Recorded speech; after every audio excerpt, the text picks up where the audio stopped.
Hello tout le monde! Je suis ravie de vous retrouver dans cette nouvelle vidéo pour préparer avec vous mon Bugeot pour 2020 et le mois de janvier. Comme j'avais suffisamment de place pour mettre toutes les collections que je souhaitais pour ce premier mois de l'année, je n'ai pas commencé de nouveaux Bugeot afin de ne pas gaspiller de papier. Vous verrez que j'ai préparé mes pages au crayon de papier pour gagner du temps au moment du tournage de cette vidéo.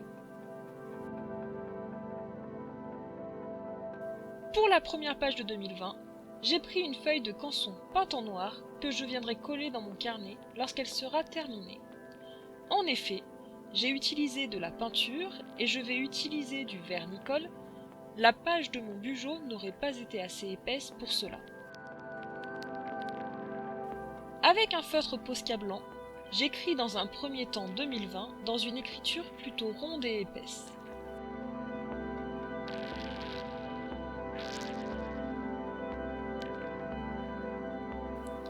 Puis, tout autour, je dessine une sorte de soleil en faisant d'abord une couronne, puis en plaçant des rayons, le tout sous forme de petites vagues.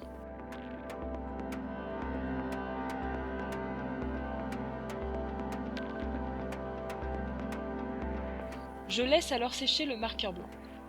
Progressivement, à l'aide d'un pinceau, je mets du vernis-colle sur chaque trait blanc.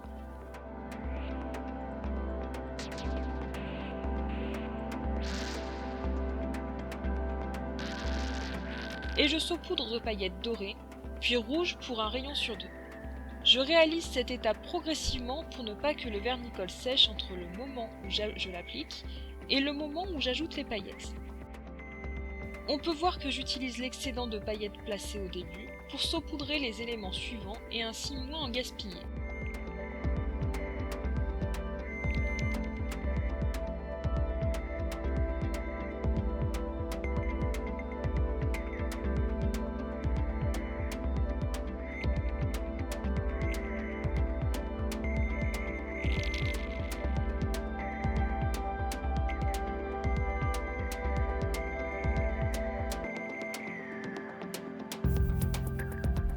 Pendant que cette feuille sèche, je peux m'atteler à la suite de mon carnet. Ma seconde page est une page d'objectifs pour l'année à venir. J'ai essayé de ne pas trop en mettre pour mieux m'y tenir, et je les ai répartis en 3 groupes représentés par 3 blocs-notes. Les objectifs personnels, les objectifs financiers et les objectifs relatifs à mon blog. Pour chaque titre, afin de donner une impression de calligraphie, j'épaissis chaque trait descendant de mes lettres. Pour les blocs-notes, je trace d'abord un cadre, puis j'y note mes objectifs accompagnés d'un dessin représentatif.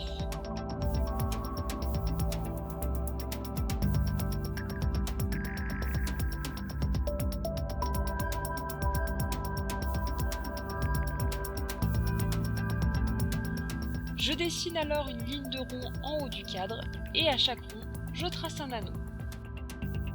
Après avoir gommé le crayon de papier, j'essaie de donner de l'épaisseur à chaque bloc-notes en repassant la moitié des contours du cadre avec un trait gris épais fait au feutre Crayola Super Tips.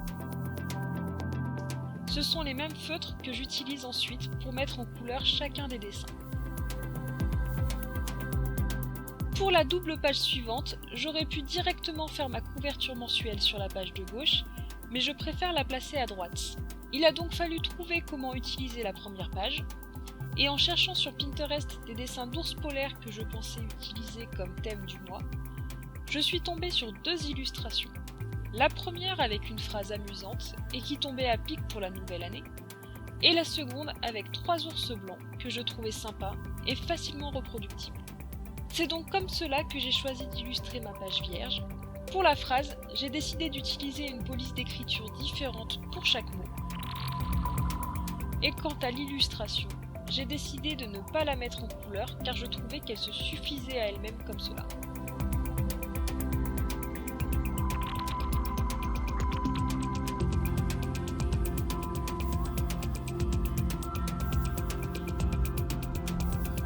Entre-temps, ma page de garde a eu le temps de sécher, je peux donc la coller à sa place. Pour cela, je retire d'abord l'excédent de paillettes à l'aide d'un pinceau, puis j'utilise un roller de colle Prit qui permet de coller rapidement sans en mettre de partout. comme certaines paillettes rouges ont été retirées au moment de cette étape, je viens en remettre pour combler les trous. Vient alors le moment de préparer le mois de janvier. Après avoir abandonné le thème des ours polaires un peu trop compliqué pour moi, j'ai cherché un thème me rappelant l'hiver. Je suis alors tombée sur cette illustration de rouge-gorge qui m'a rappelé les nombreux oiseaux que l'on voit en hiver à proximité des maisons. J'ai donc choisi d'illustrer mon mois de janvier avec les oiseaux que je peux croiser dans le jardin de mes parents à cette période de l'année. On commence avec cette illustration de rouge-gorge, de branchage et de baies rouges assez caractéristiques de cette époque. Comme mon dessin a été préparé en avance, je n'ai plus qu'à repasser avec mon stylo noir en pointe 01 sur les différents traits au crayon de papier.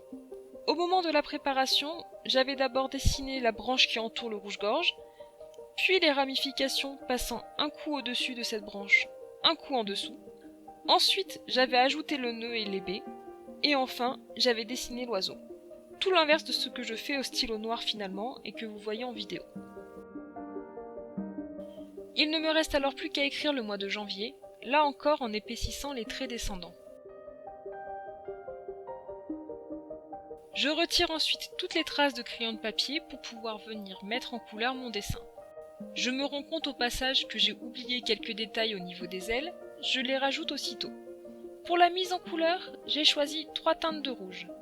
Une pour les baies, une pour le nœud et enfin une pour le rouge-gorge. Je commence par ces teintes car je dois les laisser sécher un moment avant de pouvoir y placer certains détails plus tard. Je peux ensuite colorier les branchages dans un marron assez clair, puis le rouge-gorge dans 3 teintes de gris. Un foncé pour le bec et les pattes, le plus clair de mes feutres pour une partie du plumage, et un gris encore plus clair que j'obtiens avec un crayon de couleur. Enfin, pour donner du relief à mon dessin, je mets des points blancs sur chaque baie. J'ai commencé par utiliser mon Sakura en pointe 8, mais très vite le débit a été trop réduit pour avoir un joli rendu.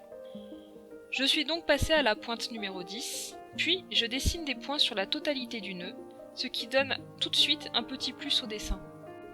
La double page suivante me sert pour mon organisation mensuelle.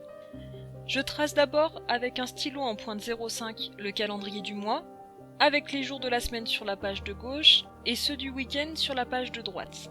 Sur la droite de cette double page, 2 cadres me serviront pour les notes personnelles et celles relatives au blog. Enfin, un dernier petit cadre me servira pour noter ce que je souhaite suivre pendant le mois.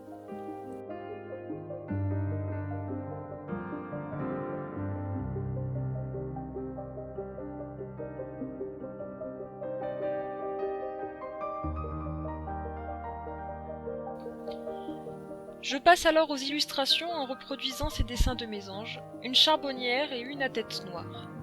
Après avoir gommé chaque trait, je passe à la mise en couleur.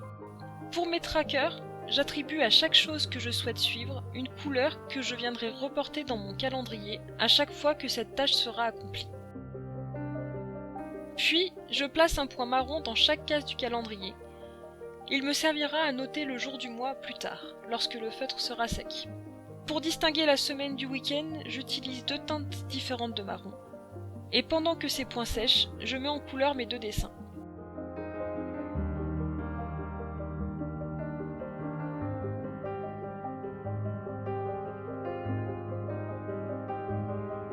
Enfin, je note toujours avec mon stylo blanc la date de chaque jour dans les points marrons du calendrier, et je trouve que ce résultat rend plutôt bien. Il ne me restera plus qu'à noter les dates importantes et les rendez-vous dans ce calendrier. La page suivante me permet de suivre mon budget. Pour plus d'informations sur celle-ci, je vous invite à lire mon article qui est sur le sujet et dont le lien est en barre d'informations. Pour gagner du temps, désormais, j'ai une version informatisée qui va certainement évoluer dans les mois à venir. Je vous en reparlerai à ce moment-là. Et donc, grâce à cette version, j'ai simplement à écrire le mois en cours, à mettre les en-têtes en couleur avec mes tombos, ce qui m'aide à mieux me repérer dans les grilles, et à coller ces 2 feuilles sur mon carnet, et le tour est joué.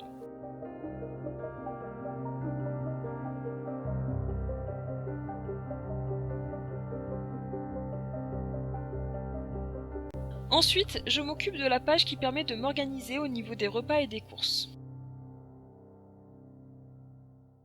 Sur la page de gauche, je trace 5 traits verticaux représentant chacun une semaine du mois, puis pour rester dans mon thème, je dessine 5 silhouettes d'oiseaux que je colorie en noir. J'avais d'abord essayé de les colorier avec mon stylo, mais c'était trop fastidieux, alors du coup j'ai fini avec mon Crayola, et je vais laisser sécher le feutre. Pendant que le feutre sèche, je colle sur la page de droite une liste des fruits et légumes du mois, trouvée sur le site de Peau Neuve, et qui me permet de m'inspirer et de cuisiner des produits de saison. Après avoir gommé les différents traits de brouillon, il ne me reste plus qu'à écrire le numéro de chaque semaine dans chaque silhouette avec mon stylo blanc. On s'attaque alors aux pages hebdomadaires, toujours sur le même modèle, avec le calendrier du mois au centre de la double page, les jours de la semaine répartis de part et d'autre du calendrier, une colonne pour différentes notes et to-do list sur la droite.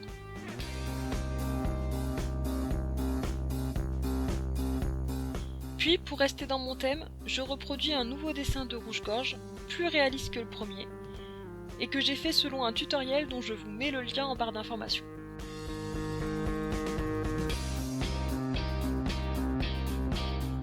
Il ne me reste qu'à mettre mon dessin en couleur, à surligner dans mon calendrier la semaine qui correspond à cette double page pour bien me situer dans le mois.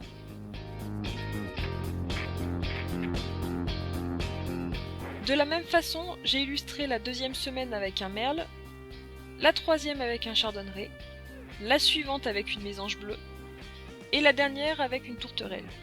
Au moment du tournage, je me suis rendu compte que j'avais oublié de colorier la branche, je me suis empressée de rattraper cet oubli. Mon mois se termine généralement par une page bilan. 3 cases dans lesquelles je note où j'en suis de mes objectifs, les bons moments du mois et les moins bons. J'ai séparé ces cases par une ligne que j'ai choisi de transformer en câble sur lequel se serait posé un certain nombre d'oiseaux.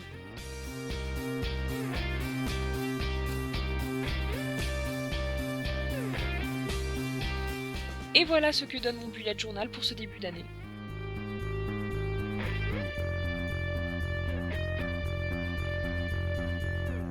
Merci d'avoir regardé cette vidéo jusqu'au bout et à bientôt.